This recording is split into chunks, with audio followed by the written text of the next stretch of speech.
Hello বন্ধুরা, আমি আজকের একটা বাচ্চাদের লাড্ডুর রেসিপি নিয়ে চলে আসলাম। বাচ্চাদেরকে চকলেট দেওয়া যাবে না। আমি যেভাবে বানিয়েছি এইভাবে লাড্ডু বানিয়ে দেবেন। এই খেজুরগুলো ছাড়িয়ে নিলাম। ছাড়িয়ে নেওয়ার পরে আমি এর ভিতরে যে বীজটা আছে ওটা ছাড়িয়ে নেব। এরপরে আমি মাখানা নেব। মাখানাটা পরিমাণ মতো অল্প মতো নেব, কেন বেশি নিলে আবার ইয়ে হয়ে যাবে, মানে ঝুরু ঝুরু হয়ে যাবে, তখন আর লাড্ডুটা ঠিকঠাকভাবে হবে না। আমি মাখানাটা অল্প মতো নিয়ে নিলাম।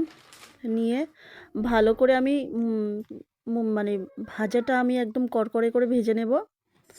নিয়ে আমি নামিয়ে নেব। এরপরে নিয়ে নিচ্ছি আমি কাজু বাদাম। কাজু বাদামটা নেব আমি 200 গ্রাম আমি কাজু বাদাম নিয়ে নিলাম। নিয়ে কাজুটাও আমি ভালো করে ভেজে নেব। কাজু বাদামটা ভালো করে আমি ভেজে নিচ্ছি। ভেজে আমি এটা ভালো করে ভাজবো, কেন কাজু বাদামটা না ভেজে নিলে এটার মধ্যে কাঁচা কাঁচা ভাবটা থেকে থাকবে না, বাচ্চাদের তখন শরীর খারাপ হবে। তাই এটা ভেজে নিলাম। ভেজে নেওয়ার পরে কিশমিশ নেব। এরপরে আমি ভেজে নামিয়ে নিলাম। ভেজে নামানোর পরে আমি কিশমিশ নেব। কিশমিশটা আমি নেব 100 গ্রাম। 100 গ্রাম কিশমিশ নেব। নিয়ে আমি কিশমিশটাও ভালো করে ভেজে নেব, কেন কিশমিশটাও তো রোদ্দুরে শুকানো, ওটাও ভেজে নেওয়াটা ভালো, লাড্ডুটা তখন ভালো হয়। তো আমি কিশমিশটাও ভেজে নেব ভালো করে। ভেজে নেওয়ার পরে আমি এরপরে নেব কাঠবাদাম। কাঠবাদামে তো ওর গায়ের যে অংশটা আছে ওটা তো আর ছাড়ানো যায় না, তা ওটা ছাড়াতে গেলে ভেজাতে হবে, কিছু করার নেই, ছাড়াতে পারবো না। তো কাঠবাদামের খোলা সহ আমার ভাজতে হবে।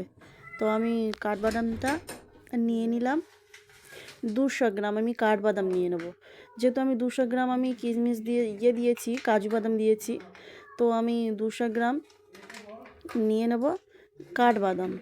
কাঠবাদামটা আমি ভালো করে ভেজে নেব, যাতে না ওটা কাঁচা থেকে যায়। ভালো করে ভেজে নেব। ভেজে নেওয়ার পরে আমি এটা নামিয়ে নেব। নিয়ে পরে নেব বাদামটা নেব, কিন্তু বাদামে তো খোসাটা ছাড়ানো যায়। তা বাদামটা আমি নিয়েছি 200 গ্রাম।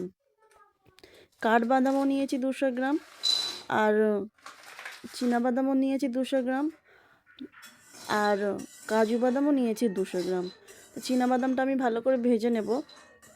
নেওয়ার পরে এর যে গায়ের যে অংশটা আছে আমি ওটা ভালো করে ছাড়িয়ে নেব। নিয়ে ভিতরের সাদা অংশটা নেব, উপরের খোসাটা আমি ভালো করে ছাড়িয়ে নেব।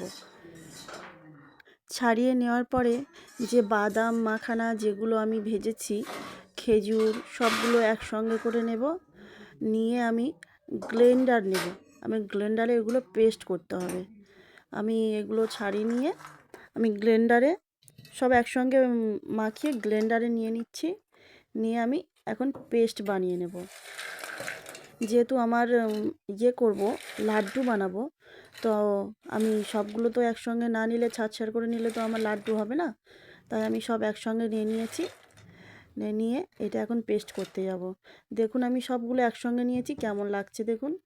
তো আমি এগুলো পেস্ট বানিয়ে নিয়েছি। পেস্ট করার পরে এইরকমই আমার হয়েছে, ঝুরু ঝুরু, একটু চ্যাটচ্যাটেও আঠালে ভাব হয়েছে। যেহেতু এতে খেজুর আছে, কিশমিশ আছে, এতে মিষ্টি দিতে লাগবে না, এইটাই এমনিতেই মিষ্টি হয়ে যাবে।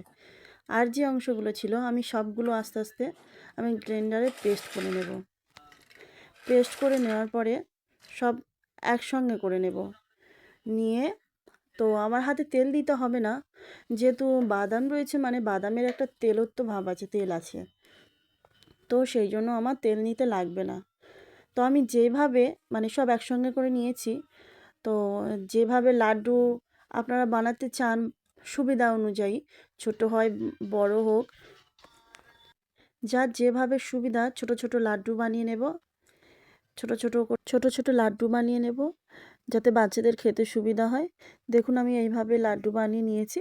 এবার আপনাদের ইচ্ছা বড় বানাতে পারেন, ছোট বানাতে পারেন। তো আমি এইভাবে ছোট ছোট বানিয়ে নিয়েছি। দেখুন আমার বানানো হয়ে গেছে, কতটা সুন্দর লাগছে দেখুন। তো আমি একটা কাঁচের জার নিয়েছি, আমি তার ভিতরে আমি এগুলো রেখে দেবো, যেহেতু প্লাস্টিকে রাখা যাবে না। আমার বাচ্চাকে দিয়েছি, দেখুন কত সুন্দর খাচ্ছে, খুব পছন্দ হয়েছে ওর লাড্ডুটা। এভাবে আপনারাও বাড়িতে বানাতে পারেন। বাচ্চাদের চকলেট দেবেন না, চকলেটের পরিবর্তে এই লাড্ডু বানিয়ে দিন, এতে অনেক উপকার হবে, আপনারাও সেফটি থাকবে, বাচ্চাও ভালো থাকবে।